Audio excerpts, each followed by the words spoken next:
Hi folks, welcome to my explanation of the D-plane. Now I've researched this and there's lots of different theories out there. There's other PGA pros saying different things, and to be honest it can leave you a bit baffled. But what I want to do with you is just explain my understanding of it. Okay, so some people might agree, some people might disagree. That's okay, but I am going to teach you some facts. Okay, let me just jump straight into it and give you my explanation of how the D-plane can work. So what I've got here is quite simply a hula hoop. Imagine that this is your golf swing, right? A robot is producing this arc. That's the first important thing.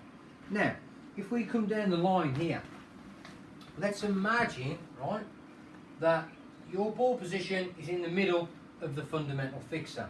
The club face angle, right, so where the club face is pointing, is somewhere near the target, right? Somewhere parallel to the target. I'm not going to change this arc, right? But I am going to move the ball position forward. A bit extreme to illustrate what's going on. I've moved it 9 inches forward. I haven't changed the arc. Now look where the club face is pointing. Obviously, it's pointing to the left. Therefore, pretty obvious what's going to happen when I move it all the way back in the stance, right? Keeping the arc the same, the low point's at 0 on the fundamental fixer. But now look, ball position back in the stance, club face points to the right.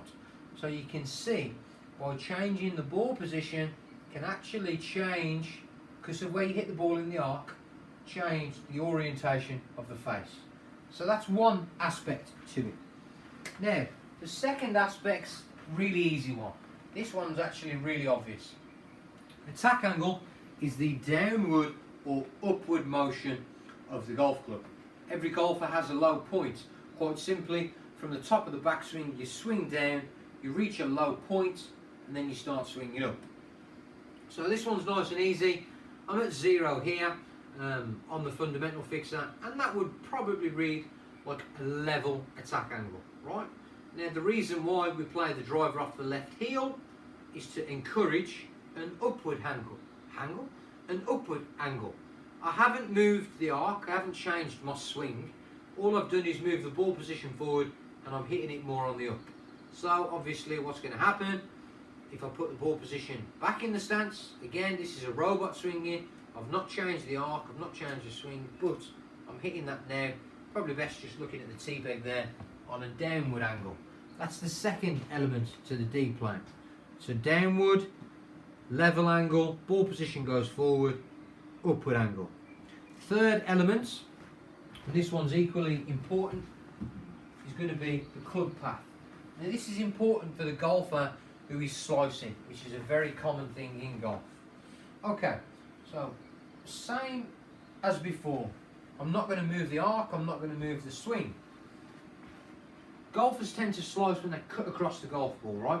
Now you can probably see at 0 here, so this is 0 inches on the fundamental fixer, ball position in the middle of the stance. I would swing in that direction over the tee peg. Now, if we come down the line, watch what happens as I move the ball position forward. Now I'm cutting across the golf ball. See this tee peg here? I'm swinging left. Now this would produce a left to right spin, but I haven't changed the arc. This is my understanding of the D-plane, the 3 different elements to it. You can guess where I'm going with this. Ball position back in the stance, now I'm hitting it more on the inside. Some people might agree, some people might disagree, but I think the fundamental facts are there, okay? When you move the ball position forward, you're going to hit more on the up, the club face will be more left, and the club path will be more left, and vice versa. You move, this arc isn't changing, this swing here, this circle is repeating. Move the ball position back, club face will point, this is for a right-handed golfer, club face will point more to the right, the attack angle will be more down, and the club path will be more into out.